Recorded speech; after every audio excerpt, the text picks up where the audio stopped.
Hello and welcome to This is Nigeria, Unlocking Her Potentials. Now this is the program that showcases Nigeria's investment and development opportunities across the 36 states of Nigeria. However, our focus today is on security. The worsening security situation in the country is beginning to be worrisome. However, one state has been voted one of the safest states in Nigeria, and that is Kogi State. So we spoke to the governor and some of his lieutenants on what strategies have been deployed to achieve the current security status in Kogi State. My name is Mayowa Oluwabi. Stay with us. We'll be back. Only a few years ago, Kogi State was the hotbed of terrorism, banditry, armed robbery, and kidnapping. Today, however, that narrative has changed, as the state has recently been dubbed the safest state in the country, not only by casual observers, but by security experts. To the bystander, this feat is quite difficult to comprehend, bearing in mind the current security challenges confronting Nigeria as a whole. It is equally pertinent to factor in the usually long drawn-out process of turnaround regarding any challenge in our country. This has made the Kogi security experience an unprecedented feat. And so, people everywhere are asking the same question. How did Kogi State achieve such a security turnaround in such a short period of time? Before answering that question, we must first position Kogi State within the context of the Nigerian polity so as to get a better situational understanding of its peculiar challenges. Kogi State is in the middle belt of Nigeria and is popularly called the Confluence State, as it houses the meeting point of the two most important rivers in Nigeria, the Niger and the Benue. The people of Kogi are hospitable, and while agriculture is their main occupation, the state is blessed with a wide array of mineral deposits, which means that commercial mining and exploration activities are regular across the state. Kogi is seen as the gateway to the northern and southern parts of the country, as it straddles the invisible boundary between northern and southern Nigeria. This peculiar position means that Kogi State has the singular honor of having boundaries with 10 other states, including the Federal Capital Territory. With this peculiar position of being a commercial, geographical, and political hub, it becomes necessary to understand why criminal elements and agents of destabilization may equally find Kogi a strategic takeoff point for their nefarious activities. Violent robberies, murder, kidnappings, and banditry were almost daily occurrences. After the swearing in of Governor Yahaya Bello on January 27, 2016, it became incumbent on him to devise a strategy to reverse this ugly trend and return Kogi State to the law-abiding citizens to whom it rightly belonged. In this edition of our program, we shall be exploring the security strategies devised by the governor, how they were implemented, and how much success was achieved, with a view to lending it to others who may wish to achieve the same degree of success following the Kogi example. Welcome back. If you're just joining us, this is Nigeria, and our conversation is on the current status of the security situation in Kogi State. And we have a special interview with the governor of the state, Alhaji Yaya Adoza Bello. Stay with us.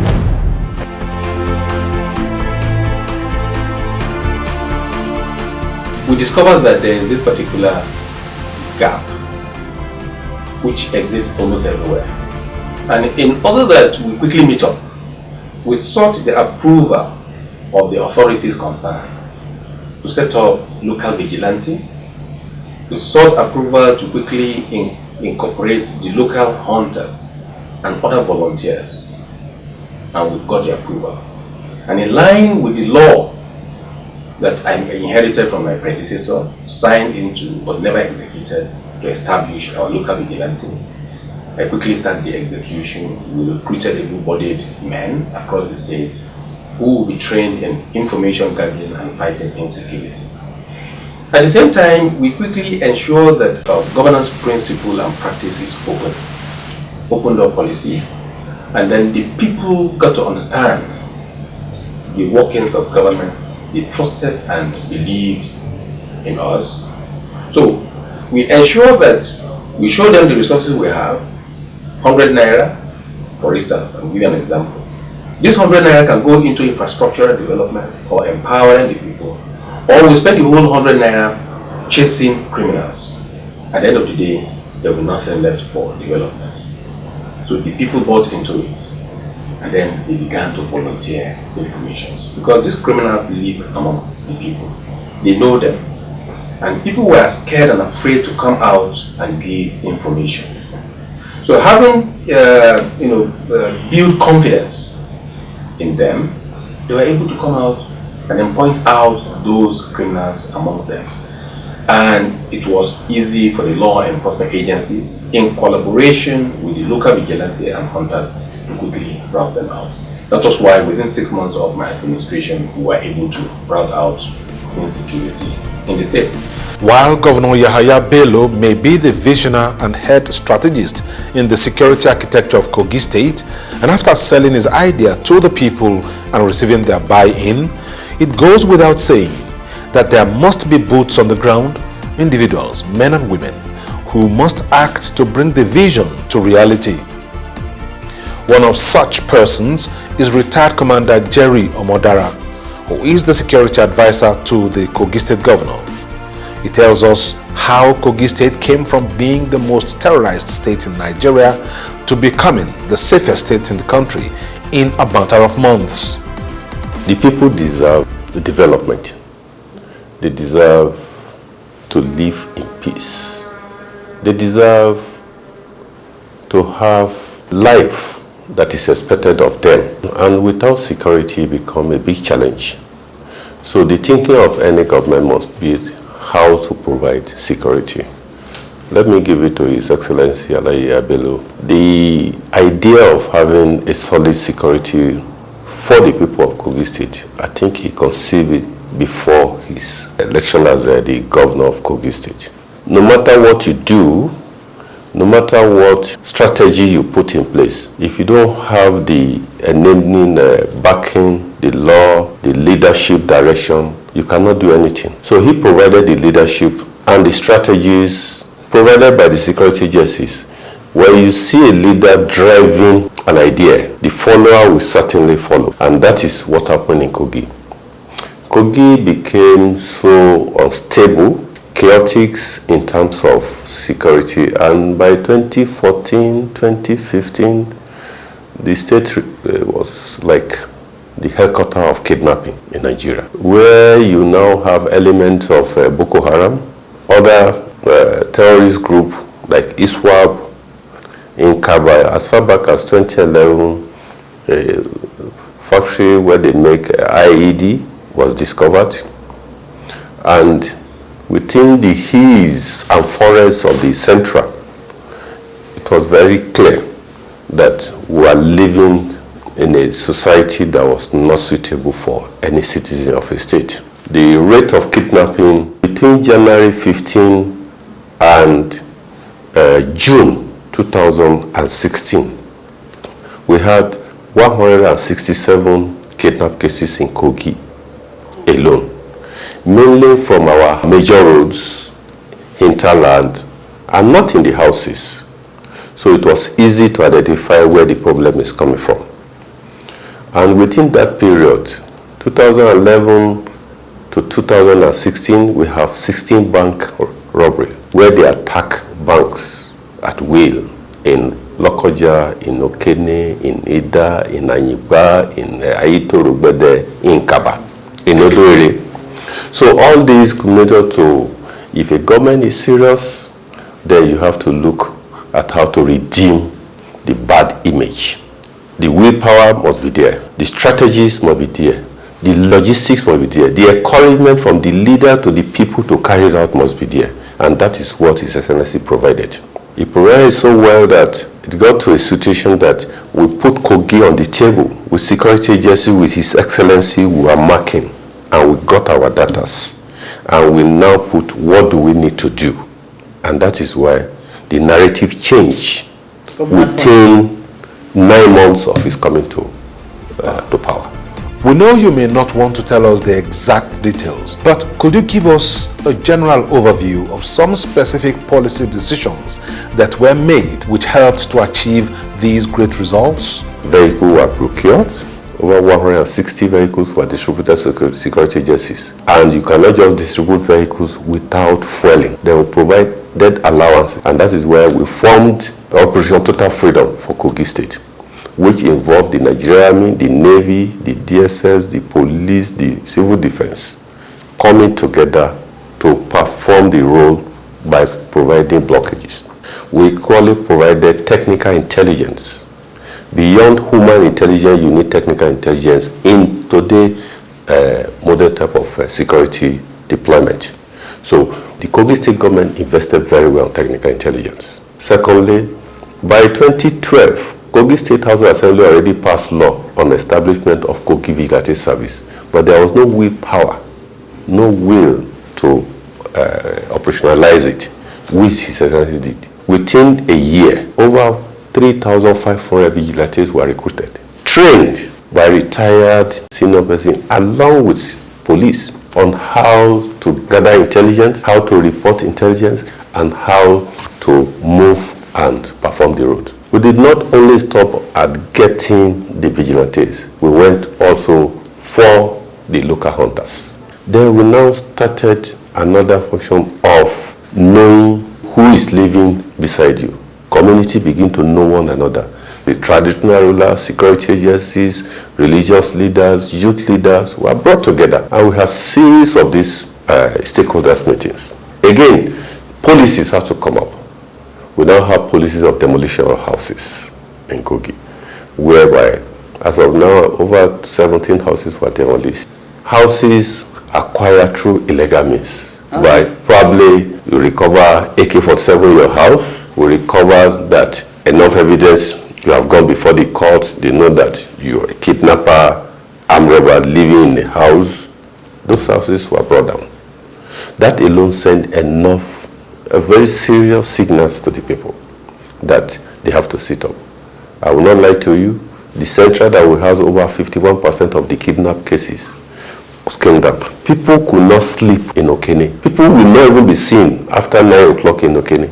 But we also appreciate something that the Excellency is even from Central. He went in out for his own people. After recruiting 3,500 vigilante group for Kogi Vigilante, and after training them, we deployed them not across the state, we deployed them to their own local government areas. What it says is that they know the people, they know where the criminals are, they know the criminal. There is no town, there is no village that you will ask a traditional ruler of the youth of that community to tell you about who is a criminal that they don't know. It is those same group of people that collide with outsiders to now terrorize the people because of selfish gain. So no take it, attack or kidnapping. No stranger will just come to a place. And when you see body language of a leader looking at how to do it and the followers are following him, then people will know that this is where he wants you to go. Could you tell us some things you did differently and your information management strategies in terms of people volunteering information and how you responded? When the people see the body language of a government and they know that they can give information and they are still safe with their information, they will work with you. That is some things we did differently. There are so many other things like clearing of the bushes. We are not having kidnap cases inside houses. You have few of those kind of things.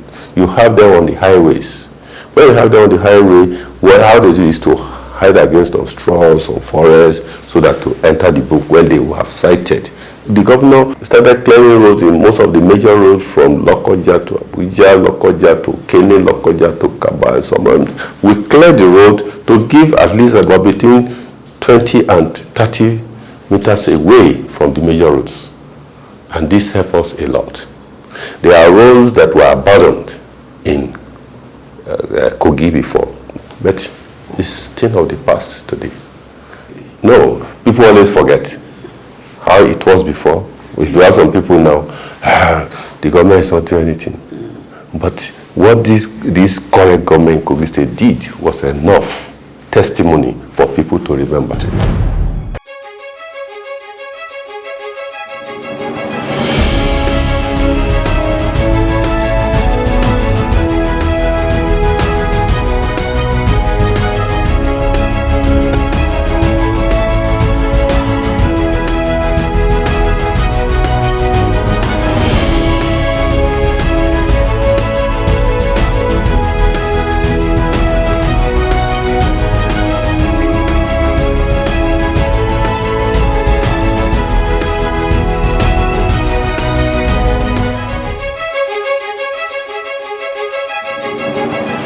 You are welcome to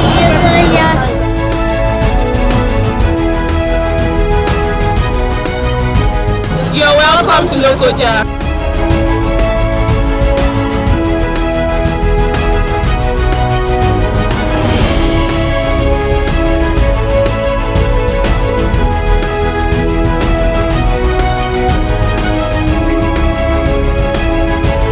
You are welcome to Lokoja.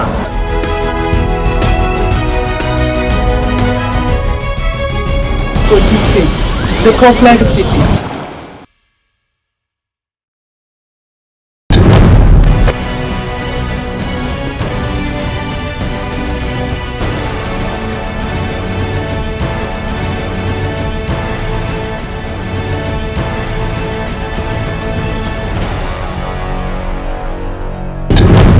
Up next is a panel of discussion with the commissioner in charge of the natural resources and solid minerals in Kogi State, and you'll find out the correlation between natural resources and the security problem in any states given in Nigeria.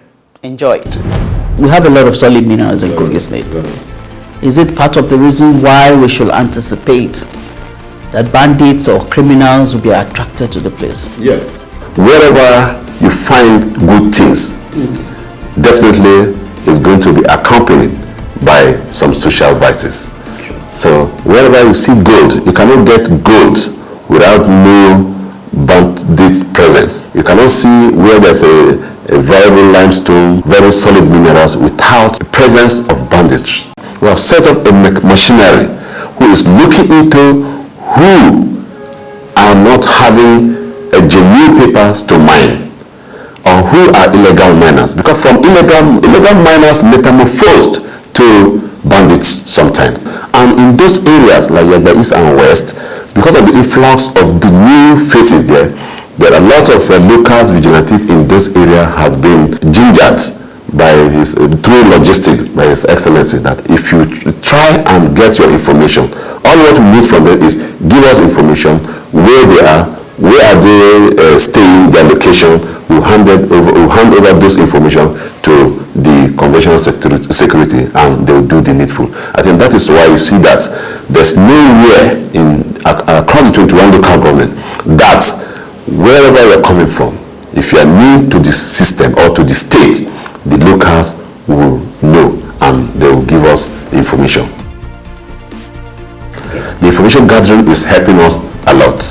So let me come to the recent attack on the prison in Kogi State and the decisive, the precision response of the government.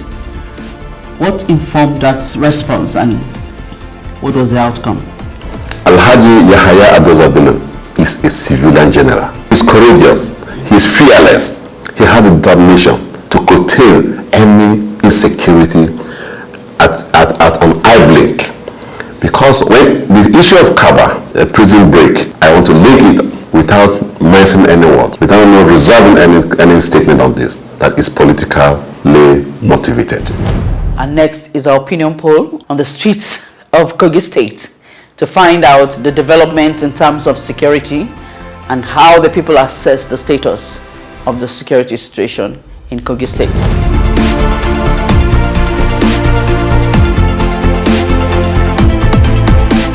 The security people in Kogi State are really trying. and they are really working hard. I remember a lecturer one year who came to Kogi State, Lokoja precisely, to see the elder brother. And the guy alighted in one of the popular junction in Kogi State called Natako. She was unfortunate that the bike that picked her was a kidnapper. Took her to somewhere around Lokoja.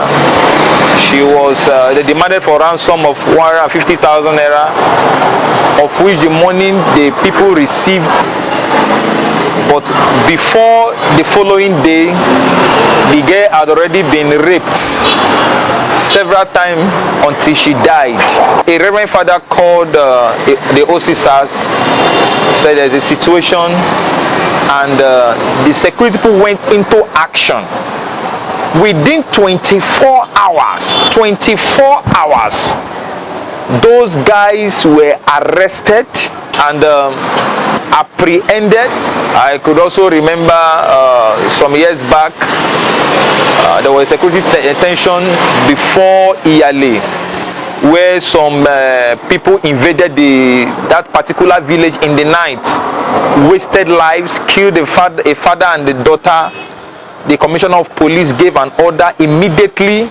Within 24 hours, there was a camp that was raised in that particular village, and within a week, all the commander that has to do with security in Kogi State all moved in convoy to the camp to supervise what is going on and to ask the villagers what they can do. That he wants to know exactly what is happening there, and he wants to ensure that there is security in that particular place. So in Kogi State, we don't really have much problem in security. The security are trying for now. Where you are going to either before, there's a place that they are used to kidnapping people, but now those vigilante guys, they will stay there from morning to morning. That is 24 hours. They do exchange. So when I'm coming, I used to even feel my joy. I have a joy that I used to dash them money. So the governor has done a great job towards that aspect. I'm a former member currently serving here in Kogi State, Lokoja, and I've been here for a while. The day I brought the letter that I'll be posted to Kogi State, first of all, I felt of all the 10 states in Nigeria, Kogi State. The next thing I did was to go online and Google Kogi State on Google. And what I saw there, I saw flooding, I saw banditry, I saw kidnapping. I felt bad the more. But when I got here, the story was different. It was like opposite of everything I saw on the internet. There's this thing I actually noticed about Lokoja. They have a very good nightlife, and you can't have a nightlife without a very good security. And I think the security and personnel agencies are doing very well as regards security in Lokoja. Well, it's a wrap on This is Nigeria, and we've been talking security in Kogi State. How did they achieve being one of the safest states in Nigeria? And you've heard from the governor, you've heard from his lieutenants, the SS Security, and the Commissioner for Solid Minerals, and you have seen what it is to reduce crime rates in any state. You need the collaborative efforts of all security agencies and stakeholders to bring that. And we also hopefully that this will be deployed at the federal level. And a lot of states can also borrow from this example. Criminals will always be among us. Crime and criminality has been reduced to the barest minimum in Kogi State. That is what has been achieved. And you also saw even the Kogi prison break. The way the state government responded, it was decisive and it was courageous of the state to nip it in the bud. My name is Mayawa Oluwabi. Thank you for watching. God bless Nigeria and God bless Kogi State.